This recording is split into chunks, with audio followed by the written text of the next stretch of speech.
कि कैकेयी अम्बा के साथ साथ कौशल्या अम्बा, सुमित्रा अम्बा, इन सभी ने मुखर स्वीकृति दे दी है श्री रामभद्रजू के वन के लिए। महाराज श्री दशरथ जी की मौन स्वीकृति, यहां मुखर स्वीकृति नहीं, मौन स्वीकृति। लेकिन अयोध्यावासी ये कह रहे हैं कि नहीं नहीं, हम श्री राम के बिना नहीं रह सकते। महाराज दशरथ रह सकते हैं, कौशल्या अम्बा रह सकती हैं, लेकिन हम अवधवासी नहीं रह सकते हैं। हम तो सब प्रभु के साथ जाएंगे, हम अवधवासी नहीं रह सकते। इसलिए जैसे ही भगवान राम चल दिए तो सबसे पहले तो श्री किशोरी जी ने प्रभु श्री रामभद्रजू के चरण पकड़ लिए। वो कहा, हे स्वामी, मैं आपके श्री चरणों की सेवा करने के लिए आपके साथ चलूंगी। भगवान राम ने एक बहुत महत्वपूर्ण बात कही श्री जानकी जी से कि हे जानकी, मेरे माता पिता की सेवा कौन करेगा? इससे सिद्ध होता है कि प्रत्येक बालक को इस बात की चिंता रहती है कि मैं भले ही दूर चला जाऊं घर से, लेकिन मेरी पत्नी मेरे माँ बाप की सेवा करे, ये भाव रहता है। अब परिस्थितियां बदल गई हैं, अब तो जहां पर पति सर्विस कर रहा है वहीं पत्नी बच्चे सब रहते हैं। ऐसे बालक हमको कम ही देखने समझने को मिल रहे हैं जो अपने साथ माँ बाप को रखते हैं, अथवा कुछ माँ बाप ऐसे भी हैं जो गांव को छोड़ना नहीं चाहते हैं, वो गांव के परिवेश में ही आनंद लेना चाहते हैं। वो कहते हैं हमें अपना गांव छोड़ के नहीं जाना है, लेकिन फिर भी बालक कहीं भी रहता है माँ बाप की सेवा का ध्यान रखता है। माँ बाप की सेवा हो रही है कि नहीं, कोई ख्याल रख रहा है कि नहीं रख रहा है। भगवान राम ने भी एक बहुत अच्छी बात कही कि सीते, माँ बाप की सेवा कौन करेगा, इसलिए तुम माँ बाप की सेवा करो, अयोध्या में रह के करो। श्री किशोरी जी ने एक बहुत अच्छी बात कही कि आपके पिताश्री महाराजा हैं। क्या है? महाराजा। और आपकी मां महारानी है, क्योंकि अभी राज तिलक तो हुआ नहीं भगवान का। क्यों? राजा कौन है? दशरथ जी हैं कि नहीं? राजा महाराजा के रूप में महाराज दशरथ है, महारानी श्री कौशल्या अम्बा। तो राजा और रानी के पास सेवकों की कमी नहीं होती है। जहां माँ बाप के पास सेवकों की कमी हो, अभाव हो, वहां विचार किया जाता है। लेकिन इस बात पर भी विचार करना चाहिए कि पति के पास पति की सेवा करने वाला कौन है। तो ये विचार तो मुझे करना पड़ेगा ना। आपके पास आपकी सेवा करने वाला कोई दूसरा नहीं है। और सत्य तो यह है, आप जैसा आदर्शवादी संसार में कोई दूसरा है नहीं। आप किसी सेवक से सेवा स्वीकार नहीं करते, किसी सेवक की सेवा आप स्वीकार नहीं करते हैं। वो बात अलग है कि प्यार स्नेह करते हैं, आप दुलार करते हैं, समीप में बिठाते हैं, प्रसन्न भी करते हैं, लेकिन आपकी विशेषता है आप किसी से सेवा लेते नहीं। भगवान राम का एक स्वभाव है, वो किसी से सेवा लेते नहीं है। जो अच्छे संत होते हैं प्यारे, वो किसी से सेवा नहीं लेते हैं। वो कहते नहीं राम जी बहुत अच्छा है, सब आनंद है, ठाकुर जी कृपा से सब ठीक है। भगवान राम का भी ये स्वभाव है कि भगवान राम किसी से सेवा लेते नहीं है। लेकिन मुझे सेवा करने का अधिकार मिला है, इसलिए मैं आपके श्री चरणों की सेवा करूंगी। और सबसे बड़ी समस्या एक और है, क्या? कि आपके जाने से अयोध्या छोड़ने से माँ बाप टेंशन में, लेकिन सत्य तो यह भी है कि मैं भी तो टेंशन में रहूंगी, क्योंकि आप मुझसे दूर जा रहे हैं। बस अंतर इतना है कि आप मुझसे दूर रहेंगे तो मैं टेंशन में रहूंगी, यदि आप मुझे साथ में लेके चलेंगे तो मैं आपका टेंशन दूर करूंगी। बस इतना ही अंतर है। आपके साथ रहकर आपका प्रतिपल प्रतिक्षण टेंशन दूर करूंगी। इसलिए गोस्वामी जी ने लिखा है, छिन छिन प्रभु पद कमल बिलो की, छिन छिन प्रभु पद कमल बिलो की, छिन छिन प्रभु पद कमल बिलो की, छिन छिन प्रभु पद कमल बिलो की, रही हो मुदित दिवस जिम को की, रही हो मुदित दिवस मन हो की, रही हो मुदित दिवस जिम को की, रही हो मुदित दिवस जिम को की। बार बार प्रभु मूरत जो ही, बार बार प्रभु मूरत जो ही, लागई तात बयार नमोही, लागई तात बयारी नमोही, लागई तात बयारी नमोही। छिन छिन प्रभुपद कमल बिलोकी, आपके श्री चरणार बिंदों का प्रतिपल प्रतिक्षण में ध्यान रखूंगी। सब प्रकार से आपकी सेवा करूंगी। आपको कभी दुखी नहीं देखूंगी। यदि आप दुख में होंगे तो मैं पूरी साधना समर्पित करके आपके दुख को दूर करूंगी।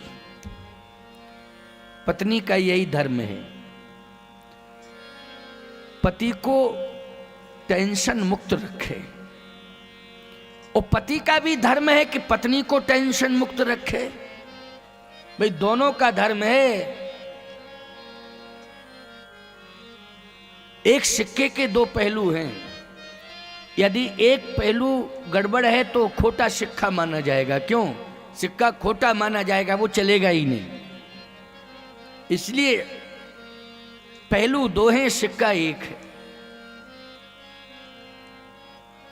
पत्नी का धर्म है कि पति को समस्याओं से दूर रखे, और पति का धर्म है कि पत्नी को भी समस्याओं से दूर रखे।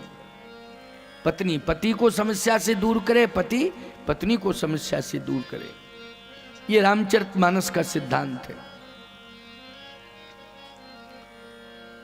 आज सबसे बड़ा टेंशन जो है, सबसे बड़ी समस्या जो है, वो है नशे की। और महिलाएं सबसे ज्यादा परेशान हैं। रात दिन रोती रहती हैं कि मेरे बच्चों का क्या होगा, परिवार का भविष्य क्या होगा। भगवान के सामने जाती हैं मंदिर में तो माथा पटक पटक के रोती हैं कि हे भगवान, हमारे पति के जीवन में जो नशा आया है इससे आप मुक्त कर दें। नशा सबसे अच्छा यही है, जिस नशे को आप पी रहे हैं। क्यों भाई? ये भी एक नशा ही है। ऐसा मत मानना कि ये नशा नहीं है। कथा सुनने का नशा, तो कथा सुनने का नशा, ये नशा करता क्या है? ये नशा महत्वपूर्ण है। ये जितने भी शरीर के अंगों को प्रभावित करने वाले नशे हैं, हमारे जीवन को नष्ट करने वाले नशे हैं। ये नशे नाश की जड़ है। बोलो, नाश कराने वाली नाश की जड़ है कि नहीं? है नशे नाश करा देते हैं। रहा न को कुल रोवन हारा, ये नशे से ही हालत हुई है कि लंका में कोई बचा ही नहीं, और जिसने नशा नहीं किया वो अभी तक बचा। विभीषण राजा है, अभी अमर है, अमर, और अभी राजा बना बैठा है। बोलो भाई, जिसने नशा नहीं किया वो अभी भी है, जिंदा बैठा है। और नशा करने वाले रहा न को कुल रोवन हारा। मैं एक बात कहता हूं, आप भी नशा कर रहे हो, ये राम कथा सुनने का नशा है। आप कहो महाराज नशा करने वाला तो मर जाता है। अरे भैया, लंका में विभीषण भी नशा करता था, लेकिन वो नशा क्या था आपको मालूम है? वो कौन सा नशा था? वाह! गोस्वामी तुलसीदास जी महाराज कह रहे हैं, रात दिन राम राम राम राम राम राम राम राम राम राम राम राम, रात दिन राम राम राम राम राम राम राम राम, बस यही कहता था। यही नशा सवार था, राम नाम जपने का नशा सवार था विभीषण के ऊपर। तो विभीषण जी अमर हो गए। रावण और राक्षसों के जीवन में शराब पीने का नशा था, तो रहा न को कुल रोवन हारा। लेकिन आप कहोगे महाराज, हम हमारे दादा परदादा कथा सुनते रहे, कथा का नशा उनके जीवन में रहा, लेकिन वो मर के चले गए। देखो, कथा कहने वाला भी जाएगा, कथा सुनने वाला भी जाएगा, लेकिन याद रखना, जो राम कथा का नशा जिनके जीवन में रहेगा, आध्यात्म का नशा जिनके जीवन में रहेगा, परमार्थ परोपकार करने का नशा जिनके जीवन में रहेगा, धर्म पर चलने का नशा जिसके जीवन में रहेगा, याद रखना, उसका शरीर तो चला जाएगा, लेकिन उसकी कीर्ति अमर हो जाएगी। सदा सदा के लिए उसकी कीर्ति अमर हो जाएगी। इसलिए शरीर तो नाशवान है, जाता है, लेकिन कीर्ति अमर रहती है। कीर्ति अमर रहती है, कीर्ति कभी मरती नहीं है। इसलिए कीर्ति को अमर करना है। जाम पर जाम पीने से क्या फायदा? जाम पर जाम पीने से क्या फायदा?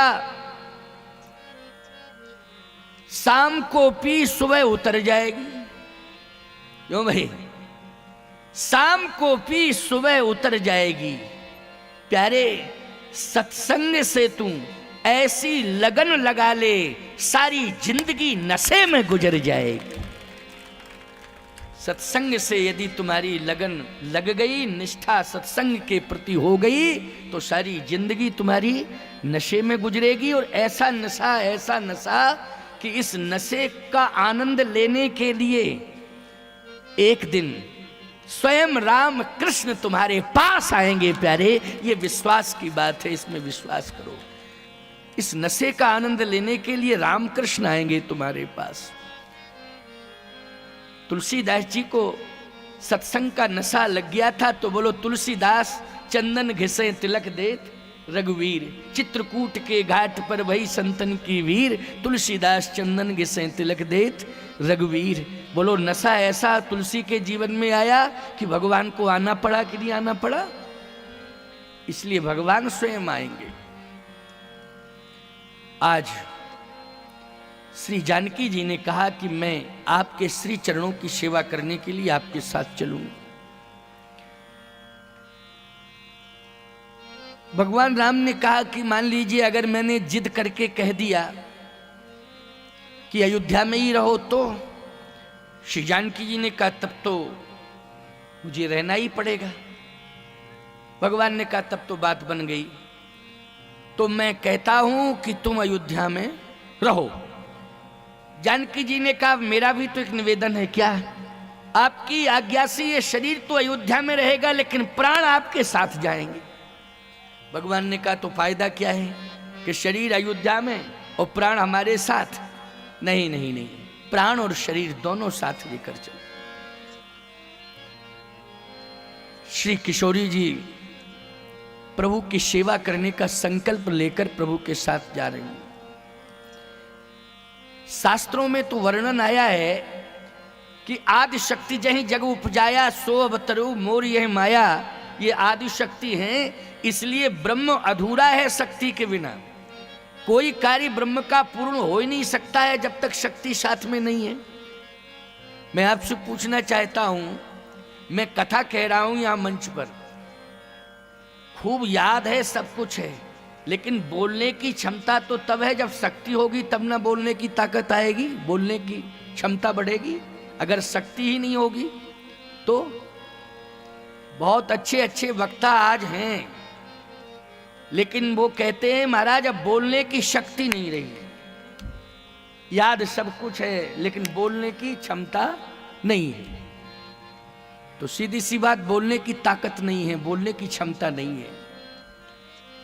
तो मुझे ऐसा लगता है कि शक्ति के बिना तो अधूरा है, जीवन ही अधूरा है। वह शक्ति हमें दो दया निधि कर्तव्य मार्ग पर डट जा। वह शक्ति, ऐसी शक्ति दो परमात्मा मुझे कि मैं कर्तव्य करूं, कर्तव्य मार्ग पर चलूं, ऐसी शक्ति आप मुझे। इसका मतलब है कि हम भी भगवान से शक्ति मांगते हैं, तो भगवान को भी शक्ति की जरूरत है। तो आज भगवान जो है शक्ति को साथ लेके जा रहे हैं। लक्ष्मण जी महाराज ने तो संकल्प ही कर लिया था कि मैं आपके बिना नहीं रह सकता हूं, तो लक्ष्मण जी महाराज भी साथ चल रहे हैं।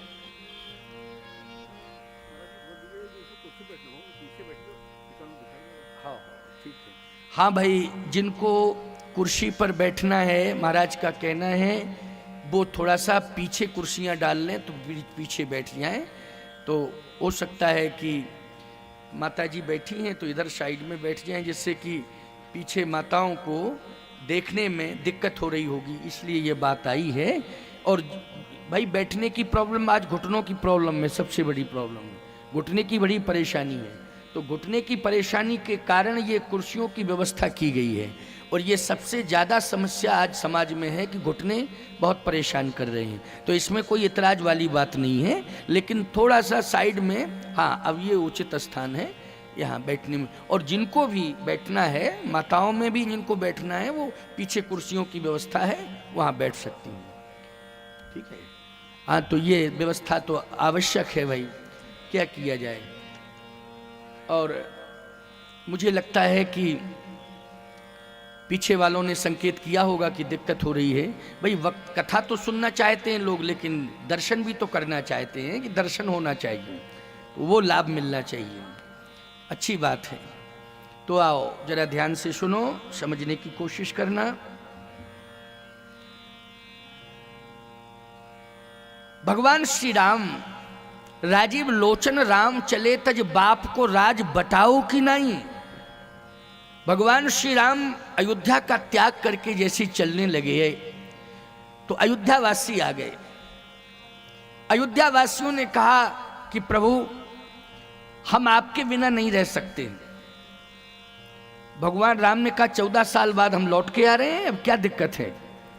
अयोध्या वासियों ने कहा मुझे मालूम है कि आप 14 साल बाद लौट के आएंगे, लेकिन हम आपके बिना 14 मिनट भी नहीं रह सकते अयोध्या में। भगवान राम सोचने लगे कि अभी तो सीता जी जिद कर रही थी कि मैं आपके साथ चलूंगी, और लक्ष्मण भी कह रहा था मैं आपके साथ चलूंगा, लेकिन अब समस्या बढ़ती जा रही है, चलने वालों का तांता लग गया है। पूरे अयोध्या के अवाल वृद्ध नर नारी सारे के सारे कह रहे हैं कि हम आपके साथ चलेंगे। अब ये समाधान है कि समस्या है। मैं चित्रकूट छोड़ करके आया हूं, आश्रम कामदगिरि पीठ छोड़ के आया हूं। हमारे आश्रम में 200 लोग निवास करते हैं। मैं चित्रकूट से चला तो पूरे 200 लोग आश्रम के कहते कि हम आपके बिना नहीं रह सकते, हम आपके साथ चलेंगे। तो ईमानदारी से बताओ यहाँ मंच प्रभावित हो जाता कि नहीं। भाई कथा सुनने तक तो ठीक है व्यवस्था कि आपको बैठने की पर्याप्त व्यवस्था दे दी जाती, लेकिन लेटाना, खवाना, सुलाना और 200 व्यक्तियों की समस्या सुनना बड़ी समस्या पैदा। कथा नहीं हो पाती। फिर क्यों कथा हो पाती? क्या कथा नहीं हो पाती? फिर हम 200 लोगों को संभालने में ही लगे रहते। क्यों क्यों तुम्हें नींद आई कि नहीं आई, तुमको भूख लगी, अच्छा तुमको क्या दिक्कत है, तुमको क्या परेशानी है, अच्छा तुम ठीक ठाक हो कि नहीं। 200 व्यक्ति अपनी अपनी समस्या बताते और हम समस्या सुनते। और आप कहते महाराज जनता बैठी है कथा सुनाइए, तो हम कहते कि 200 लोगों की व्यथा सुने कि तुम्हें कथा सुनावे। हम व्यथा सुने, 200 लोग हमारे साथ ही आए हैं कि हम तुम्हें कथा सुनावें, इसलिए अभी हमारा कथा कहने का मूड नहीं है। भगवान राम ने कहा जिस लक्ष्य की पूर्ति के लिए मैं बन जा रहा हूं, अगर ये संपूर्ण अयोध्यावासी मेरे साथ चले तो समस्या का समाधान नहीं होगा, बल्कि इन्हीं की समस्याओं में हम उलझे रहेंगे।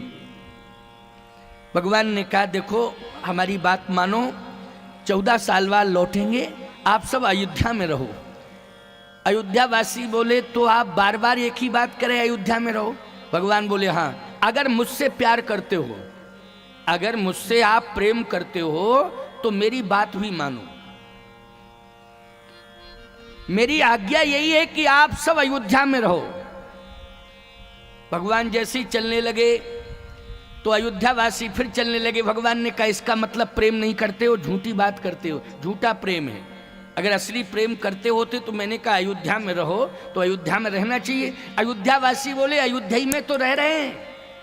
तो भगवान बोले मेरे साथ कहां जा रहे हो, अयोध्या में अगर रह रहे हो तो मेरे साथ कहां जा रहे हो। अयोध्यावासी बोले हम आपके साथ रहेंगे लेकिन अयोध्या में रहेंगे। भगवान बोले मैं तो वन में रहूंगा, अयोध्या छोड़ के तुम मेरे साथ रहोगे तो अयोध्या में नहीं रह पाओगे, तुम तो मेरे साथ वन में रहोगे। मैंने कहा अयोध्या में रहो। अयोध्यावासी बोले हमने परिभाषा बदल दी अयोध्या की। क्या परिभाषा बदली, कहे अवध ताई जहां राम निवासु,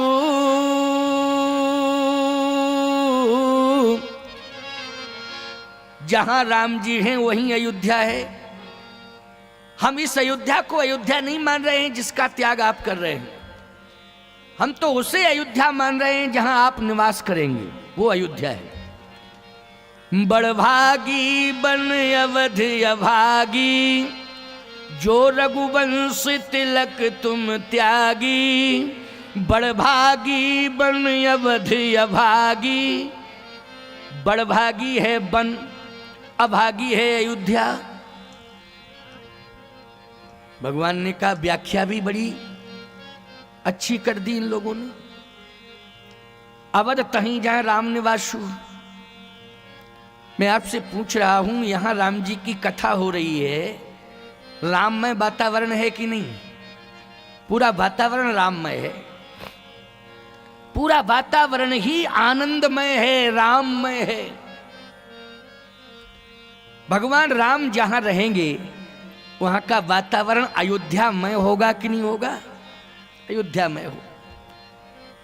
इसलिए हम तो इसी अयोध्या का आनंद लेंगे जिसमें आप निवास करेंगे।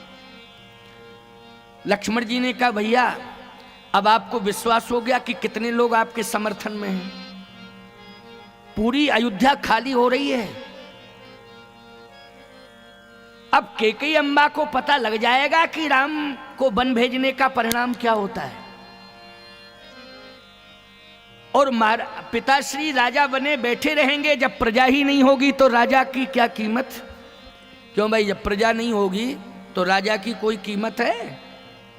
हमारी समझ में कोई कीमत नहीं राजा की, क्या कीमत।